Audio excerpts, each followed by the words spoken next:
डब्याला दररोजचं 30-30 भाजी खाऊन जर कंटाळा आला असेल ना, तर आजची ही झटपट अशी एकही थेंब पाण्याचा वापर न करता वाफेवरती कोबीची भाजी बघणार आहोत. नमस्कार, टेस्ट आणि बेस्टमध्ये तुम्हा सर्वांचं स्वागत आहे. तर टिफिन सिरीजच्या या रेसिपीला चला तर मग सुरुवात करूया. या ठिकाणी मी ते एक कोबी घेतलाय, मधून चिरला होता तो, म्हणजे अर्धा किलो कोबी आहे. तर स्वच्छ धुवून घ्यायचे आणि अशा प्रकारे उभे एकदम पातळ असं चिरून घ्यायचंय. बघू शकता मी कशा प्रकारे चिरून घेते. जे काही साहित्य लागतं खाली डिस्क्रिप्शन बॉक्समध्ये पण देते, नक्की चेक करा, म्हणजे रेसिपी करता इझी जाईल. तर अशा प्रकारे मी इथं कोबी चिरून घेतली आणि ती धुवून सुद्धा घ्यायची नंतर ना अजून एकदा. हे साईडला ठेवूया. तर आता वाटण करणार आहोत. मिक्सरचं जार घ्यायचं आहे, त्याच्यामध्ये अर्धी वाटी कोथिंबीर, 10 ते 12 लसणाच्या पाकळ्या, 6 ते 7 हिरवी मिरची घेतलेले आहेत चवीनुसार. याच्यावरती झाकण ठेवूया आणि थोडंसं जाडसर असं वाटण करून घ्यायचं आहे. तर अशा प्रकारे मी जाडसर असं वाटण करून घेतले. तर आता फोडणी द्यायला घेऊया. फोडणीसाठी मी कढई ठेवली. कढई चांगली गरम झाली की याच्यामध्ये मोठ्या चमच्याने 2 चमचे तेल टाकायचं आहे. तेल चांगलं कडकडीत गरम होऊ द्यायचं आहे. त्याच्यामध्ये अगदी थोडीशी मोहरी टाकते, कारण मोहरी एकदम बारीक आहे त्याच्यामुळे थोडा वापर केला. अर्धा चमचा जिरे टाकूया आणि याच्यामध्ये 2 कांदे उभे पातळ चिरून घेतलेले आहेत ते टाकते.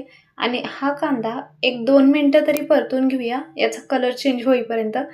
थोडासा कलर चेंज झाला की याच्यामध्ये एक टोमॅटो घेतले मीडियम साईजचा बारीक चिरून, ते टाकते.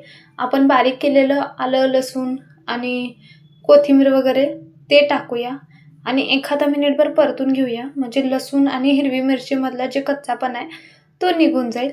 तर मसाला परतून घेऊया आणि त्याच्यामध्ये गॅस बारीकवरती करायचं आहे आणि काही मसाले वगैरे ॲड करणार आहोत. अर्धा चमचा मीठ, अर्धा चमचा हळद टाकते, अर्धा चमचाला अगदी थोडीशीच कमी, आणि परत एकदा मिक्स करायचं आहे. टोमॅटो वगैरे कच्चे राहू नये आणि चांगल्या प्रकारे वाफले जावं म्हणून प्लेट झाकायचं आहे, गॅस बारीकवरती ठेवायचं आहे आणि 1-2 मिनटं तरी हे टोमॅटो वगैरे चांगल्या प्रकारे शिजवून घ्यायचं आहे. 2 मिनटं झालेले आहेत. प्लेट काढूया आणि याच्यामध्ये जे आपण कोबी ठेवलेली आहे चिरून आणि धुवून, ती ॲड करायची आणि हे सर्व आपण आता मिक्स करून घेऊया. व्हिडिओ जर आवडत असेल तर नक्की चॅनलला सबस्क्राईब करा, म्हणजे मी जेव्हा आपण व्हिडिओ अपलोड करेल लगेचच तुम्हाला त्याची नोटिफिकेशन मिळून जाईल. तर हे सर्व मिक्स करून झाल्यानंतर ना 2 चमचे शेंगाचं कूट टाकते आणि परत एकदा मिक्स करून घेऊया. तुम्हाला हवा असेल तर यामध्ये हरभऱ्याची डाळ भिजायला ठेवून वापरू शकता किंवा बटाटा वगैरे पण वापरू शकता.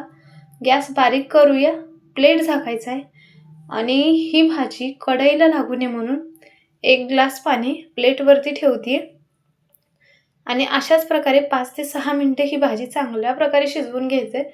पण ही भाजी शिजवताना 2 ते 3 मिनटानंतर प्लेट काढायचं आहे, मिक्स करायचं आहे आणि परत एकदा प्लेट झाकायचं आहे.